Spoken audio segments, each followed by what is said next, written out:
Goupil e o curso de desenho. Em 1896, a União Central de Artes Aplicadas, Union Centrale des Appliques des Beaux-Arts, realizou a exposição parisiense de estudantes, onde a grande maioria dos 8.000 desenhos e esculturas expostos foi considerada de qualidade duvidosa. Com o fracasso da exposição e a demanda por melhores métodos de ensino de desenho, apresentou uma oportunidade que a Goupil e companhia não poderia ignorar. A Goupil lançou uma publicação de 12 páginas sobre modelos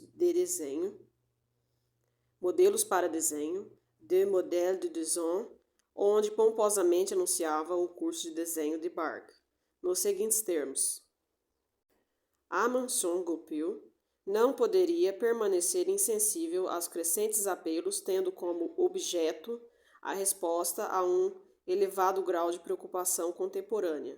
Com a ajuda de alguns homens práticos, foi criado um programa para o estudo do desenho, cuja execução foi confiada a dois artistas ilustres. Monsieur Charles Bargue, com a associação de Monsieur Jérôme, membro do Instituto, foi encarregado dos modelos para o desenho da figura humana. Na escolha e execução desses modelos, não houve concessões para o aprendizado da grandeza do desenho da figura humana, pois sua gravidade desencorajara, sem dúvida, falsas vocações. Esse curso de modelos certamente irá repelir aqueles que pensam do desenho como um passatempo agradável. Visto assim, o curso de modelos não é oferecido para este tipo de estudante, mas para aqueles que desejam seriamente tornarem-se artistas. O curso de desenho de Bargue não era exclusivo, pois havia muitos outros no mercado. Em torno de 1860, por exemplo, Bernard Romain Jurien, 1802 a 1871, havia publicado seu próprio curso, que foi projetado para uso em escolas públicas da França, um fato orgulhosamente declarado na página título. Este curso iguala-se ao de Bargue, iniciando com detalhes do rosto e prosseguindo para uma visão geral da estatuária antiga. As pranchas em estilo refinado, linear e neoclássico eram, por demais, avançadas para o iniciante do desenho. Bargue, por outro lado, ofereceu dicas sobre como trabalhar as formas essenciais e defendia um método para fazer longas linhas moduladas que eram mais fáceis de dominar. Van Gogh e o curso de desenho. Antes da década de 1880, a palavra expressão significava a emoção ou o significado veiculados ao tema, pessoa ou coisa representada, e não ao estado emocional do artista, como ocorre no expressionismo. Muitos desenhos do início da carreira de vários artistas acreditava-se terem sido feitos a partir de modelo vivo. Podem, na verdade, terem sido copiados das pranchas do curso de Bargue. É o caso, por exemplo, de Vincent van Gogh, que estudou o curso por mais de uma vez, e o de Picasso, que copiou as pranchas de Bargue na Academia de Barcelona. Um dos desenhos do início da carreira de Van Gogh, Sorrow, Sofrimento, considerado por ele próprio como sua primeira obra-prima, foi inspirado numa das pranchas do curso de desenho de Bargue. Utilizando uma das pranchas soltas do curso, o artista tomou sua grade de perspectiva e posicionou seu modelo e amante, Sian Classina Maria Horneck, exatamente na mesma posição do desenho de Bargue. Embora Van Gogh seguisse rigorosamente a pose do desenho do curso, o pintor superou-se ao captar a impressão sobre a modelo e o meio em que vivia, agregando tremenda carga emocional à obra. Essa característica de absorver as impressões do tema ou de seus modelos tornou-se, assim como a cor, uma das marcas registradas da arte de Van Gogh e despontou logo no início de sua carreira. Desenho com base em modelos de gesso. Esta primeira parte ensina o aluno como desenhar sistematicamente, tendo como modelo peças ou modelos de gesso, oferecendo uma coleção de pranchas representando modelos completos e parciais de corpos masculinos e femininos. Existem várias vantagens em utilizar modelos de gesso para o desenho. Sua imobilidade permite o estudo prolongado de uma única pose e, uma vez que o modelo é geralmente branco ou pintado em cor clara, fornece fácil leitura dos valores tonais de luz e sombra em sua superfície. É essencial que o estudante saiba que o estilo clássico de desenho é reconhecido e definido pela clareza, continuidade de contorno, simplicidade geométrica das formas e a ordem rítmica dos valores. Na prática, o estilo clássico sustenta a integridade de cada parte individual, de forma que, ao mesmo tempo, contenha a parte de um todo maior e unificado.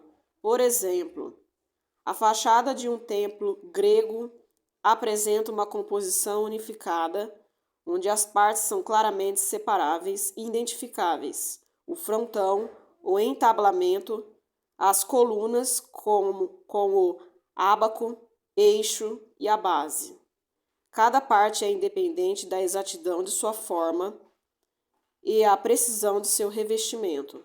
No entanto, cada elemento ainda é uma parte necessária de um todo harmonioso, que, tomados em conjunto, formam uma coluna, que por sua vez é uma parte da fachada. A precisão, a clareza das formas, a independência e a interdependência das partes são fragmentos característicos de uma estátua grega. Um pé, uma mão, uma cabeça e um torso formam uma peça admirável, unificada e harmônica. Historiadores e críticos de artes escolheram o mais idealizado período da arte grega como o ponto alto da arte antiga e o chamaram de período clássico, 450 a 400 AC. As obras de escultores como Myron, Fídias, Polícleto e outros grandes pintores, Apolodoro de Atenas, Zeuxis de Heraclea, Timantes e Parrásios, foram conhecidas apenas a partir de descrições em cópias e fontes literárias. O bom gosto ou gosto apurado, le grand goût, baseado na arte do período clássico e dos grandes mestres da alta renascença italiana, foi visto como modelo para a arte representativa da figura humana. Esse ideal clássico dominou a teoria do ensino da arte até que foi desafiado pelo movimento realista de meados do século XIX. Depois, em 1850, uma nova geração de estudantes, com base nos princípios do realismo, rebelou-se contra a prática do desenho com moldes, porque acreditava que as convenções clássicas praticadas na antiga escultura os impedia de ver a natureza com precisão. O uso de modelos de gesso no ensino de desenho diminuiu gradualmente até que, por volta de 1920, mal era praticado. Na década de 1950, o uso desses modelos para desenho era uma prática restrita e tornou-se meramente um evento para o desenho à mão livre, sem direção ou crítica e certamente sem sistema ou método. O resultado foi uma diminuição da qualidade do desenho objetivo até para os artistas que queriam manter os padrões tradicionais. Ao longo do século XX, o grande acervo das academias e as escolas de arte, que tinham sido montado com tanto esforço e altos custos por mais de um século, foi vendido, doado, destruído ou deixou-se de se definhar nos corredores, sujeitos a brincadeiras e mutilações. O abandono do estudo do ideal clássico no último quarto do século XIX foi uma ruptura grave em uma tradição artística ainda vital. O curso de desenho de Bargue pode ser visto como uma tentativa de equilibrar o realismo contemporâneo com as práticas do idealismo clássico, destinando-se a ensinar um método de desenho da figura humana com bom gosto, incutindo em seus alunos a prática baseada na seleção cuidadosa, simplificação e conhecimento da estrutura da figura humana. Termos de desenho.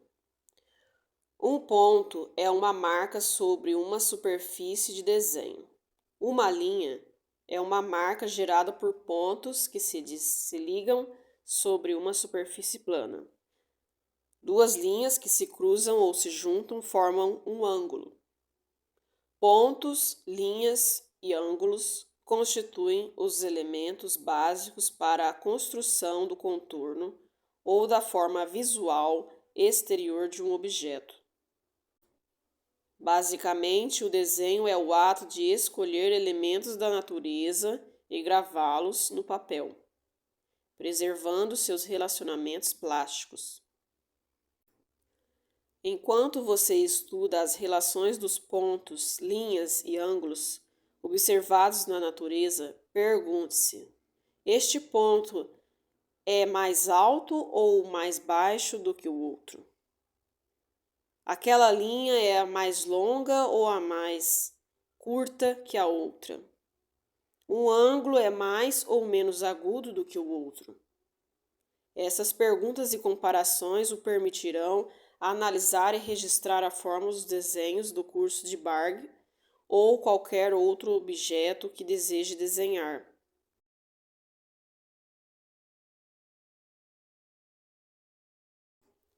Um dos objetivos do curso é ensiná-lo a medir com o seu olho essas distâncias, ângulos e relações.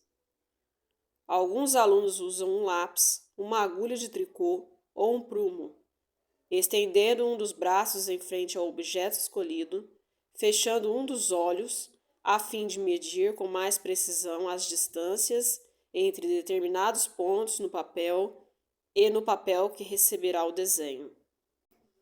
Esta prática exige que você olhe sempre para o desenho ou objeto exatamente na mesma posição.